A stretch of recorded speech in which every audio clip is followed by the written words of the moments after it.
बिस्मिल्लाहिर्रहमानिर्रहीम। अस्सलाम वालेकुम। मैं हूँ आपका भाई अब्बास हमदानी। आप देख रहे हैं जाफरियात टीवी। आज का हमारा मौजू गुफ्तगू है क़ुव्वत अफ़ज़ाइश नस्ल।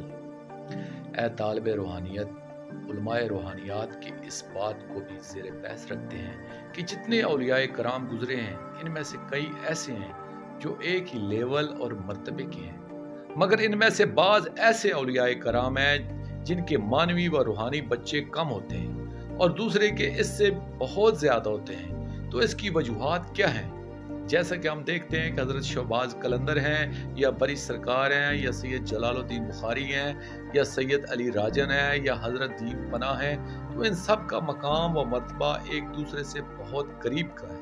लेकिन इनमें से बाज़ औलियाए कराम ऐसे हैं जिनका सिलसिला हाय तरीक़त जारी है और इनकी रूहानी व मानवी नस्ल अफ़ज़ाइश पजीर है, जबकि इनमें से बाज़ तो ऐसे हैं जिनके इरादतमंद तो हज़ारों लाखों हैं, मगर रूहानी सिलसिला जारी नहीं है, इनका सिलसिला फ़क्र मौजूद नहीं है। तो इसकी वजह क्या है?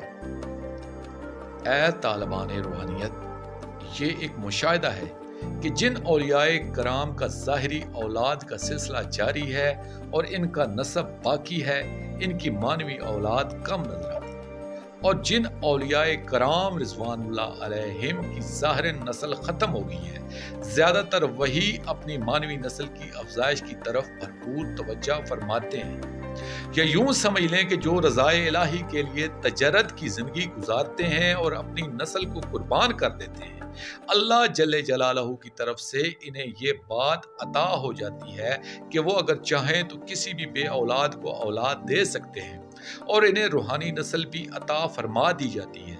वजह जो भी हो, मुशाहिदा यही है कि ऐसे ही औलियाए कराम की रूहानी नस्ल ज़्यादा होती है। दोस्तों, आखिर में मैं शुक्रिया अदा करूँगा अपने मुर्शिद करीम सैयद मोहम्मद जाफर ज़मान नकवी अल बुखारी सरकार दामिज़िल्लाहु ताला का।